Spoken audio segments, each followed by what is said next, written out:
Friday, 7th of June. Welcome everyone to the program. This is Business Morning. We're live to you from Channel's global headquarters here in Lagos. I am Busi Namafaye. This is the story within the last 1 hour. Nigeria reported 831 billion naira trade surplus in the first 3 months of this year, according to data released early today by the Statistics Office. What's the headline figure? 8.24 trillion naira. Nigeria's total trade went up 2.50% quarter on quarter and more than 20% year on year. That's the foreign trade statistics you're looking at on your TV screen. Break it down for you in very simple terms. The total trade balance, which you call the trade surplus, is on the far left, top left corner of your TV screen. That's 831.62 billion. In terms of imports, that was 3.70 trillion naira. What total exports did we do? That's on your far right, 4.54 trillion naira. Put all of that together, it gives you the lump sum in bold print at the bottom of your TV screen, 8.24 trillion naira. Now look at the flip side of that and trying to break it down into segments. Crude oil accounted for the lion's share, 4.5% of the total exports in the first quarter of this year. The change in imports was about 3.34%. Non-oil exports was about 13.3%. So crude oil figures, you see that at the top middle, 3.38 trillion naira. Non-oil crude exports, 1.16 trillion. And you see the non-oil exports, non-crude on the top left, and up below that you find 604.44 billion naira. Breaking it down, but let's check through. What's the total trade for first quarter? Flip that over, folks, and let's see that in percentage terms, 2.50% at the bottom left of your TV screen, more than the last quarter of 2018, which was Q4 2018. Over the same quarter in 2018, 7.52%. So the first quarter of this year, despite the elections and the political fever in the entire atmosphere, Nigeria's foreign trade continued to move on steadily. We grew 2.5% in Q1. And if you flip that over, you see very quickly, take 2 steps forward. Thank you, folks. That's where it's coming through. You see the import in figures rose to 3.7 trillion naira. Quarter on quarter, that's 3.39%. And year on year, 29.84% in terms of imports into the country. But if you look at the export side, which is, of course, where your trade balance do come in, you balance your imports over your exports. Show me the exports numbers, and that's coming through at 4.54 trillion naira. First quarter 2019, according to the MBS, had the first rise in exports since the end of 2018, 1.78% quarter on quarter, but down 3.9% on a year-on-year basis. So who were Nigeria's largest trading partners in the first quarter of this year? You find this, almost the same old names. China is now beginning to play a major role in Nigeria's import, accounting for 26.44%, 6.4% of Nigeria's GDP. Swaziland is coming through there with a very smaller number, 14.28%. A negative 0.5% size in our GDP. But if you look at our export destinations, where do we go? India, 16.43%, 5.8% of the GDP. Spain, 10.74%, and 2.4% of our GDP. If you look at the products, this is breaking it down. You find the US coming into 3rd place in terms of imports. India in number 4th, and the Netherlands in the 5th position. But you can see the export destinations on the right side of your TV. The Netherlands, number 3, South Africa, number 4, France in the 5th position. I'm interested in the top products by imports and exports. So let's just put this away and go to the next one, where you find the exports by products. So you find petroleum oil, and all of that, 74.45%, as you heard earlier. In terms of imports, laboratory, hygienic, and pharmaceutical glass accounted for 13.96% of our imports. Go to the next one, and you find the natural gas or liquefied natural gas, 11.52% in terms of exports, and motor spirit, ordinary, which we call petrol, 5.15% of our imports. Then you find vessels and other floating structures for breaking up, 6.68%. Used vehicles with diesel, semi-diesel engine, and all of that, that's about 3.17% of our inputs. Let's go to the last point, looking at where you have agriculture there, 0.87%. That's the bottom left there. Sesame seed, whether broken or not broken, and you find all of that. Thank you so much. You can get all those details. We'll talk more about this later on the program, just as it's breaking, as we get them in through for you this morning. And you need to listen to this. The group chairman of Standard Chartered Bank, Ose Vinals, says the ongoing trade fight between Washington and China, and now including Mexico, could split the world into two. How does it mean? Vinals is predicting that some countries and companies would operate to Western globalization standards, while others will follow Eastern norms if the trade war continues. Back at home here, the Presidential Task Force on the Apapa gridlock clearance is holding a media tour today of the area to assess work done so far, as well as update on the next phase of assignment. And later we'll talk about the stories around EcoBank Transnational, $500 million Eurobond, oversubscribed or overbought 4.6 times, and the yield looking better. Then, of course, the Union Bank is trying to clear up some of its legacy mess. The bank will be holding an extraordinary general meeting next week, June the 11th, to ask the shareholders to reduce the company's share premium account by 54.458 billion naira to clear up what you call the deficit that the bank has on its books. This is cleaning up the books for Union Bank, and that will be part of the discussion today. This is Nigeria's second oldest commercial bank, but still in some measure of legacy problems. Okay, so let's talk about the big story for the African continent. It's taking place in West Africa. Here, Malabo, the Equatorial Guinea capital, is the venue of the 2019 annual meetings of the African Development Bank, that's AfDB Group, with its own headquarters also in the Ivorian capital, Abidjan. And that's where the acting vice president in charge of energy and climate and power, Nigerian-born Wale Shunibare, is joining us live this morning for this conversation about the regional integration and the role of energy in getting Africa's economy's growth up and running. Thank you very much, Mr. Shunibare. It's good to have you live from your headquarters in Abidjan, the capital of Ivory Coast, just before you folks step out to Malabo in the next over this weekend to get the mission started on Monday. So broadly speaking, speak to us about the broad agenda for this year's annual meetings. Good morning, Boston. The agenda for this year's annual meeting is regional integration.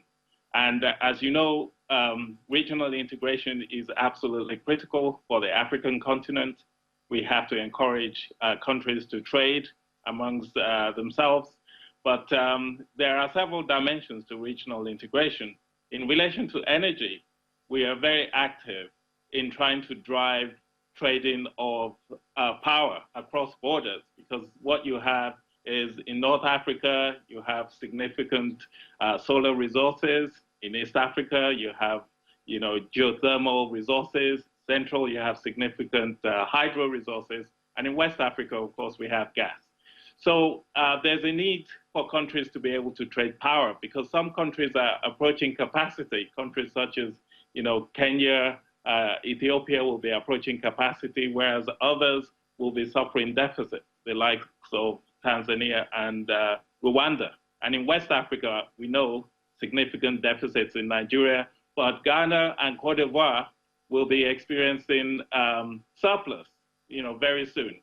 So that's a very important agenda for us at the coming annual meetings next week in Malabo. There have been quite a lot of big issues which the AfDB had talked about last year in South Korea. It was about industrialization. Why is regional integration, whether it is within ECOWAS or SADC region or COSATU, the EAC, whatever, why is regional integration very important, very apt at this point in time, trying to get small, fragmented economies of Africa to do business together, to trade together, to invest in each other? Why is this important to the AfDB group? Well, it's absolutely critical to the AfDB group, and to the development of the African continent. As you mentioned yourself, there are 54 countries in Africa. Many of these countries are fairly small. So it's important to have large markets, critical mass, in order to be able to attract investment into the continent. And the AU recognizes that with the agreements around the Africa Free Trade Area. And we also have the agreements around opening up aviation across the continent. We're also pushing initiatives to make it easier for Africans to be able to travel across borders. And in terms of trade in goods and services, it's important to have frictionless trade. The same applies when it comes to the energy agenda and also in relation to climate. It's very important that the continent is able to grow and develop in a sustainable way so that we don't repeat the mistakes of the more developed countries. So in all of this, it's very important. That's the way the world is going, where you have regional trading blocks. It's much easier.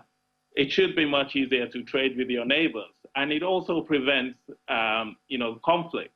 You'll find that the source of conflict is often between countries that do not trade. So in order to accelerate the development of Africa, trade is absolutely critical. Well, if you look at what the AfDB has been doing in terms of energy in Africa, so let's narrow it down a bit to energy because we need this for industrialization, the fourth revolution, and of course, energy, one of the high fives of the AfDB. So if you look at how you've been investing in big power projects that will take 5 to 10 years to get done, like the one in Ethiopia over the Nile River, are you looking at a captive energy in other parts of the continent? You look at Nigeria trying to find smaller solutions to energy deficiency and get energy into a sustainable level. Is the group or the DFI getting stretched here? What are you achieving so far as you try to balance big projects, mid-sized projects, small Light in Africa projects done in rural villages for women and children? We have a very ambitious agenda under our Light Up and Power Africa High Five. We have something called the New Deal on Energy for Africa, which is our ambitious agenda to try to achieve universal access across the continent, by 2025. We also have the Sustainable Development Goals, which try to achieve universal access by 2030. The goal is absolutely clear. There are different areas in which we have to drive development. And the statistics tells us that close to 600 million Africans have no access to electricity. So we have no time to waste. We have to really act fast. That means, in practical terms, that we have to connect about 200 million households to electricity. About 130 million of those will be on-grid, and roughly 70 million will be off-grid, because in countries where you have grids, you also find that the level of access is very low, which means we have to look at solutions that allow us to drive access into underserved or remote areas that are not being served by the grid. And luckily, with technology, we have all kinds of solutions to drive access. So you have your off-grid solutions, where we can use mini-grids and solar home systems to reach those communities that are more remote. And in order to also improve the quality of electricity in urban areas, we have to strengthen the distribution grids, as well as build transmission lines to be able to evacuate power. So the agenda is very significant. We also have to transform utilities, because unfortunately, most of these utilities we have in Africa are technically bankrupt. And we really have to improve the governance of these utilities. We have to strengthen regulation and make sure we are able to have sustainable tariffs that reflect the cost of generating the electricity. And we have to also tackle attitudes to discourage energy theft. So as you can see, the energy agenda is quite significant. There's a lot to do. And the bank is very well equipped to do that. We're not getting stretched. Yeah, but yes. Yes. Yes. Well, I know. You've got a lot of deep pockets. But again, if you look at, and in your last comment, partly that of that to South Africa, a bit of that to Nigeria, two different scenarios here. But if you look at South Africa currently, with the massive impact of the power rationing and the troubled Eskom, the utility there, and how that has dented South Africa's first quarter economic growth by a massive 3.2%. Is there any engagement currently going on between your office, you're the acting vice president at the AfDB in charge of energy, climate change, and all of that, everything called power, that's on your table. So is there any conversation going on with the South Africans on how to fix this problem? Absolutely. We're talking to all our member countries, including South Africa, and we're very well engaged with ESCOM and all the various stakeholders in South Africa to see how we can help resolve the situation. The energy and power sectors require significant planning, and we're encouraging countries to develop integrated resource planning. So you look at all your energy sources, and then you decide based on proper planning, what proportion is going to be gas, what proportion will be renewables or solar, depending on your endowments. And we are encouraging countries to engage in those least cost integrated resource plans. And we're also providing technical assistance to allow countries to be able to do that.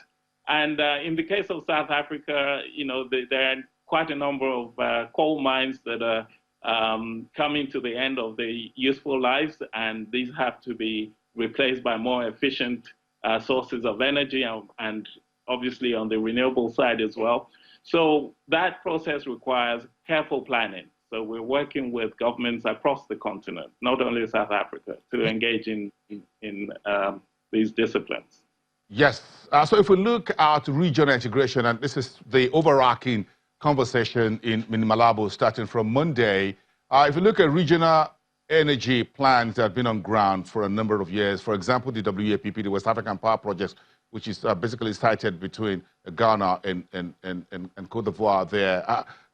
Is the AfDB looking at perhaps not just on a country-on-country basis, but on a regional basis, perhaps we can lean on each other, as it were, to get energy up and running on the continent? If you look at the North Africa, the Horn of Africa corridor between Egypt and Ethiopia and all the way down, perhaps the Nile River could be a major source for a regional power integration within that corridor. What's your take on that? Yeah, I mean, we're working very closely with all the regional power pools, whether it's WAP, the West African Power Pool, or the East African Power Pool, etc. Since 1999, the bank has funded about 34,000 kilometers of transmission lines, spent over $3.25 billion, trying to link different countries. And that we're making significant progress with that. In West Africa, for instance, the bank funded the OMVG line, which is the Gambia, Guinea-Bissau, Senegal line. We're also funding regional interconnection from Nigeria to link surrounding countries such as Niger.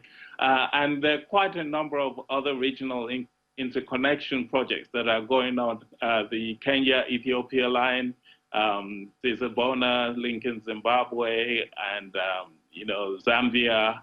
So quite a number of those. And the aim of all of this is to encourage the regional power pools to be able to trade.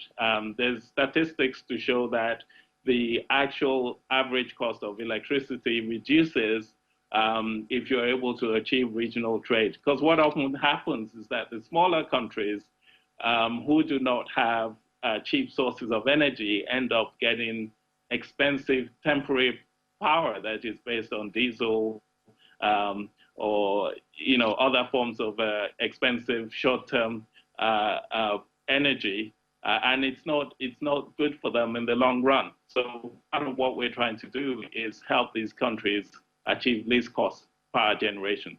So those discussions are very much on the table, and we're working with the regional economic communities to help to achieve these aims.